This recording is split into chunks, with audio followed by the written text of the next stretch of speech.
Hello, people. I finished the book, finally,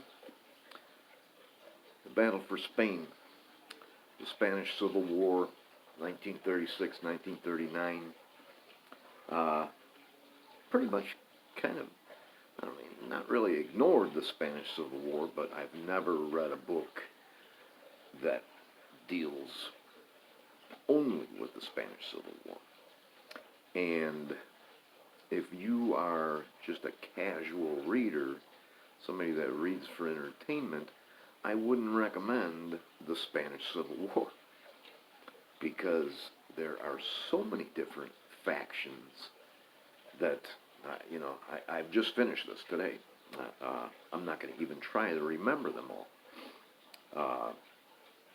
For one of the main factions, there wasn't even enough. They had to make up another one that really wasn't even there. Uh, the Republicans, and throughout the war, there were communists with the Republicans, and the communists, felt like they had to control the narrative and control the propaganda and control how the rest of the world saw what was going on. So anytime that there was a failure of the Republican forces, they would say that there was Trotskyists infiltrating, their organization. And I don't think there was any Trotskyists there. It was just their big excuse. I don't know, maybe there was, but I don't think so. It took me a little while to get through this book. This book was only 432 pages, which is a little bit long, but it took me a while.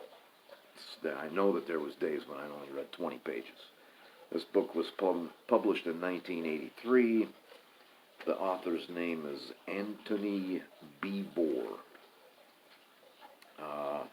I don't have a whole lot of notes. I have already started another book, and I guess I want to punish myself because the next book is also Spanish Civil War. Second paragraph, page 45.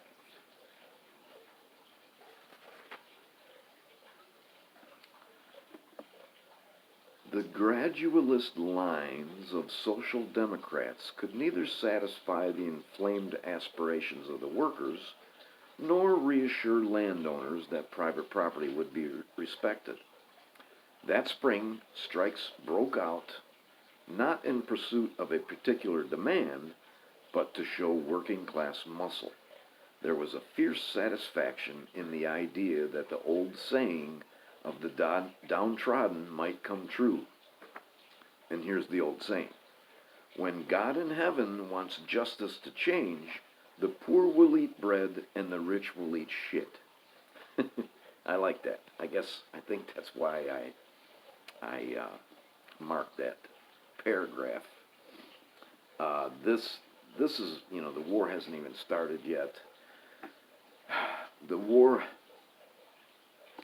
it was between the old guard and the new ideas that were coming out in Spain. At least that's the way I saw it.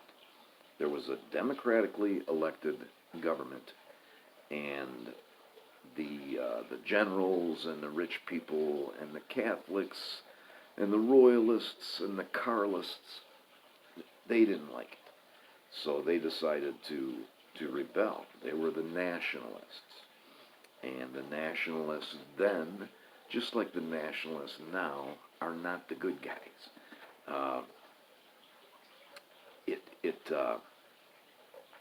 They had a chance probably to stop this thing at the beginning. But I don't know. One of my notes here is appeasement, and the Germans and the Italians, which is Hitler and Mussolini, they picked sides in this war, and they supplied men and munitions to the nationalists. The Germans most famously with the Condor Legion, and the French and the British could have done something about it. The Americans could have done something about it. But there was this weird uh, group of people that not only wanted to appease Hitler and Mussolini, but actually seemed to admire them. And they, they got, the British especially, had this law passed that they wouldn't supply weapons to either side. And that would have been fine if Germany and Italy would have done the same thing, but they didn't. And so the only people that supplied any weapons to the democratically elected Republicans was Russia. And Russia soon grew tired of this. I mean, towards the end of the war, they did. They supplied them with tanks, and the tanks were inferior. They supplied them with airplanes, and the airplanes were inferior. And of course, the Germans, the Condor Legion, that was just, that was Hitler's way of testing out his equipment. They actually ended up with Messerschmitt 109s fighting in the Spanish Civil War, and they started out with a B, and then they went to a C, and the C was a much better airplane, and it was night and day between the Messerschmitt and anything that the Russians were supplying. And the British actually kind of blockaded part of the coast and didn't allow weapons to be delivered, and I don't know. It was all in all, it was pretty fucked up. It's amazing that the Republicans lasted as long as they did. Last paragraph, page 52. I think this is all I'm going to read. I had a couple other that I thought about marking. Although the atmosphere was still very tense during that third week of July, life still tended to go on out of habit. For the middle classes, it was the time to go on holiday. Very few of them, however, imagined that their lives might well depend on their choice of destination or on a decision to stay home. And I guess I marked that paragraph because there are lunatics that will say we're going to have a civil war here in the United States. I don't see how it would happen, but there are a lot of people that love to throw around that term, oh, let's have a civil war. And if there was a civil war, depending on your political alignment, where you're at in the country would mean a great deal. Spanish Navy, third paragraph, page 73. I thought this was interesting because the Spanish Navy, they didn't have a huge navy, but they had a couple of battleships, they had some cruisers, destroyers, etc. And the officers were the nationalists. The crew kind of identified with the Republicans. And on a few of these ships, the officers tried to give orders, and the crew did not respond. So at first, Franco was actually in Africa, in Morocco, and the only good Spanish troops were also in Morocco. And the rebels, I'm going to call them, knew that they had to get these troops onto the Spanish mainland. They wanted to do it with the Navy, and they really couldn't do it. Here comes the Germans with the Junkers 52 or whatever it was, transport planes, and they flew them over. So, I don't know what would have happened if it wasn't for the foreign intervention in that war. I have a feeling the Republicans, since they had the support of the people, mainly, not altogether, I think they may have won if it wouldn't have been especially for the Germans.